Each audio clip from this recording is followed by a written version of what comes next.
We are now on the path to implementing the new constitution and ushering in a new, more democratic order for the benefit of all of our citizens. Friends, the outstanding challenge that our people face here in Africa is poverty. This means that we will have to work hard to create investment opportunities in agriculture, in commerce, and in manufacturing. In this endeavor, we will have to embrace the current information communication technology for ICTC or for ICT as proved that it is the new catalyst for economic development worldwide.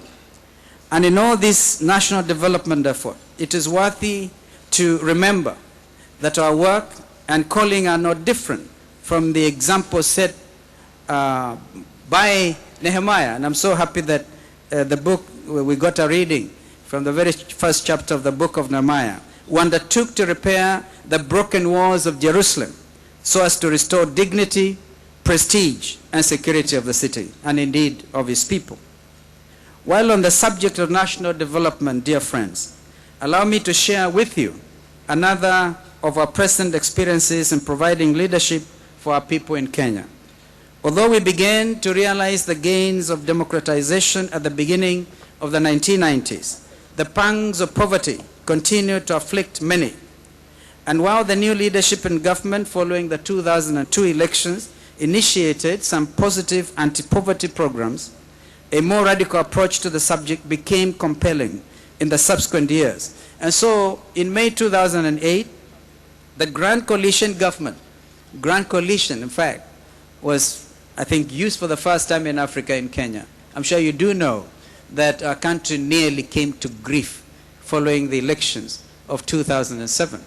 But God was so gracious that He was able to enable us to come up with a Grand Coalition government where the president, his vice president, the prime minister were coming from different political parties. In fact, having fought each other viciously, were able to get together in what became Africa's first Grand Coalition government. And I'm happy to tell you that we were able to prove all the skeptics wrong. Africans, given the tremendous potential, because you have literally come of age after 50 years of independence. I don't think anybody in the world would want to listen to any excuses from Africa as to why we cannot live peaceably together. And so we came up with a document we're calling Vision 2030.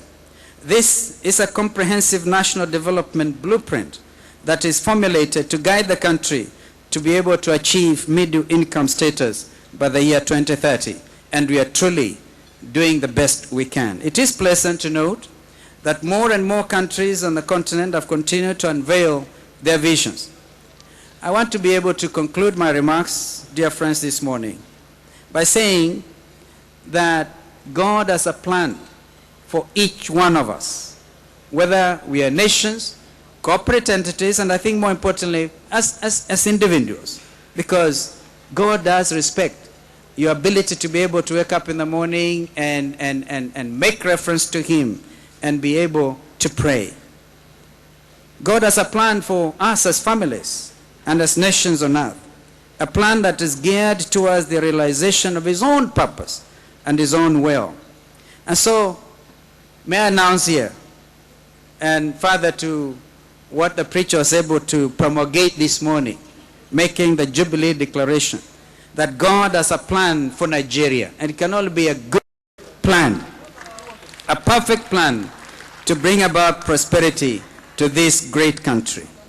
Remember also that God's role in the reinvention of Nigeria and all of our other African nations lies in acknowledgement and pursuit of His own will. That God's will should be manifest in issues of governance, rule of law, commitment to guaranteeing of human rights, eradication of poverty amongst our African peoples, and equitable distribution of wealth. And always heed the Lord's word through Prophet Jeremiah that I quote, "Call to me, and I will answer you and show you great and unsearchable things you do not know." End of course. Thank you so much for listening to me. May God bless Nigeria May God bless the network of international friends. May God bless you. Thank you.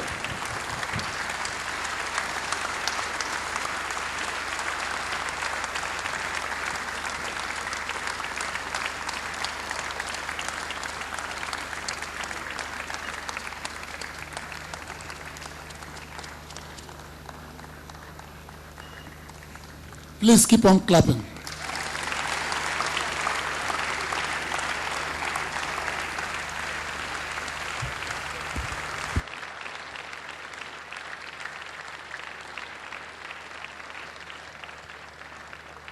Please be seated. That is an erudite presentation.